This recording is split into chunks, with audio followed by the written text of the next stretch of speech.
భారత రాజ్యాంగ నిర్మాత డాక్టర్ బాబాసాహెబ్ అంబేద్కర్ గారు భారతదేశానికి రాజ్యాంగం రాయకముందు ఆ రోజు డాక్టర్ బాబాసాహెబ్ అంబేద్కర్ గారు ఒక్కరే ఉండే.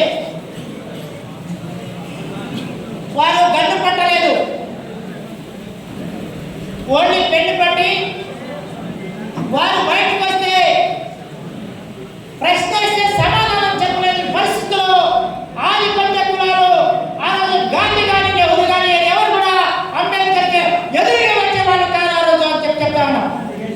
అలాంటి వాతావరణం నుంచి భారత రాజ్యాంగం రాసిన తర్వాత డాక్టర్ బాబాసాహెబ్ అంబేద్కర్ గారు political power is the master key, doctor Babasaheb Ambedkar చెప్పినట్టుగా పొలిటికల్ పవర్ కావాలని చెప్పారు.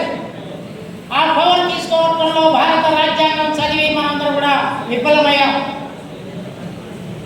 ఈరోజు వర్గీకరణ అనే అంశాన్ని పూర్తిగా తీసుకొచ్చి ఆధిపత్య కులాలను కూడా ఏకమై 1% కాడ మానవాళిగా కొట్టుకుంటాను 7-6.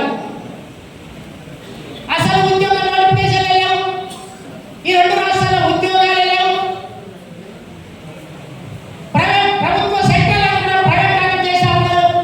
మరి అలా ప్రైవేట్ రంగంలో రిజర్వేషన్ కోసం కొట్లాడలేదు. ఎందుకు ఈ వర్గీకరణ అంటే పొలిటికల్ పవర్ ఏదైతే తీసుకుంటారో ఎస్సీ ఎస్టీ బీసీ మైనార్టీలందరూ కూడా బహుజనులందరూ కూడా ఏకమై రాజ్యాధికార పీఠాల మీద కూర్చోవడానికి చేరువలో ఉన్నారు. ఈ మాలమాజలు ఎస్సీ ఎస్టీ బీసీ మైనార్టీలని పసిగట్టినటువంటి ఆధిపత్య కులాలు కారం చెడు చుండూరు ఘటనే నిదర్శనమైంది వాళ్ళకి. ఎందుకంటే కారం చెడులో మాదిగలు నరికితే హక్కుల భుజాలేసుకున్నటువంటి మానవ మాదిగలకి ఎంతో చేతులు చెప్పాలంటారు.